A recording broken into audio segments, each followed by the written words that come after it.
Once upon a time, a long time ago, as related in the Quran, there was a prophet called Sulaiman, who inherited from his father prophethood and abundance.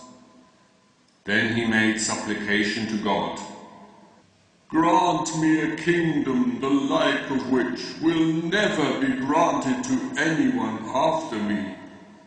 So God answered this selfish prayer and gave Suleiman a mighty kingdom and control over the jinn, the animals, the birds, the insects, and even the natural elements like the wind, which he commanded to do whatever he willed and go wherever he wanted.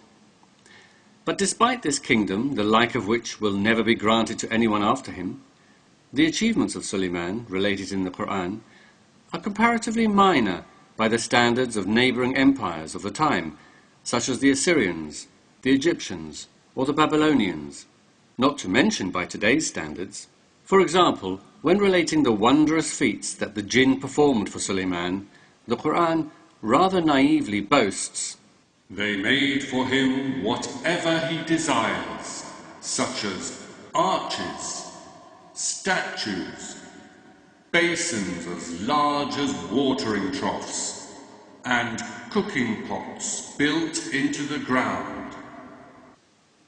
It's obvious that the story of Suleiman is simply an embellishment of earlier myths, inherited from people with primitive understanding and of limited possibilities. It's full of bizarre events, such as the story of the ant who warned the other ants about the approach of Suleiman and his army, telling them to get into their homes so they don't get stamped on. Suleiman, who appears to also have supernatural hearing, heard what the ant was saying, and it made him smile. Another peculiar story is the story of the hoopoe bird. Suleiman was reviewing his armies of men, jinn, animals and insects, and had them in rows so he could check everything was in order, when he noticed a small gap in the row of birds, where the hoopoe bird should have been. He became very angry and decides to abandon all the important affairs of his kingdom and devote himself to the scandalous issue of a missing hoopoe bird. Suleiman even threatens to torture this poor little bird if he doesn't have a good excuse. When the hoopoe bird returns, he tells Suleiman that he was gone because he had flown to a big kingdom, and relates all that he had seen regarding the Queen of Sheba.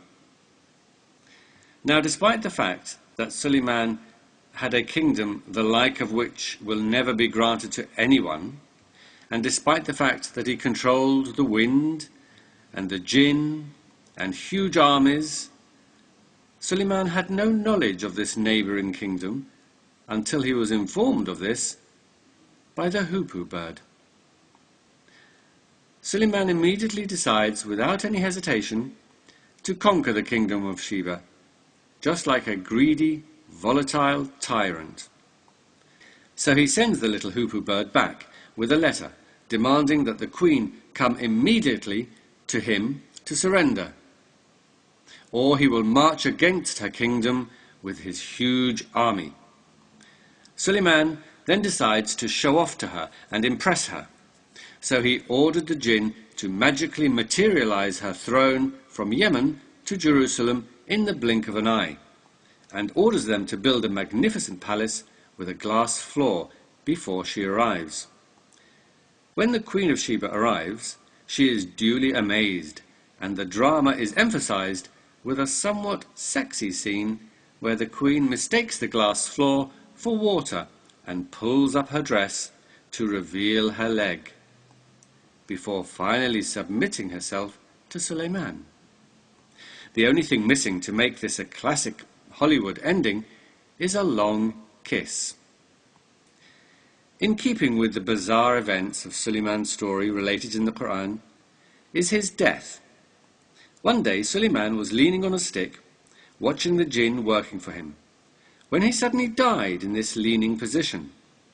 Oddly, however, he did not fall down, but stayed in this position, not speaking, nor moving, nor blinking, nor twitching, and so no one noticed he was dead. The jinn continued to work in fear of Suleiman. This continued for a very long time, night and day, with no one daring to question why Suleiman was just standing there and not moving. Until along came an insect that started nibbling away at Suleiman's stick. Eventually, the stick became eaten away, and Suleiman fell to the ground.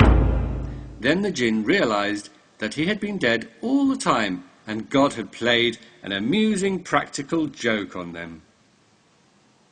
The end.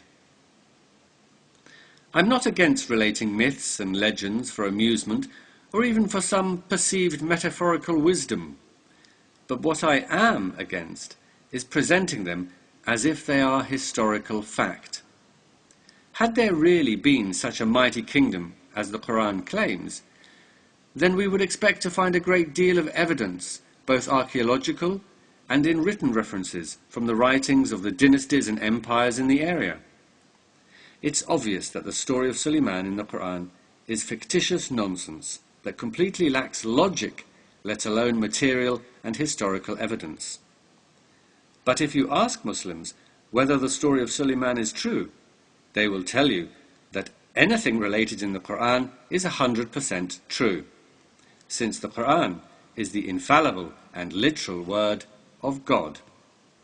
And this is the great tragedy, that the believer believes in nonsense simply because it is written in a book that they attribute to God, and they would rather accept the absurd than question that book.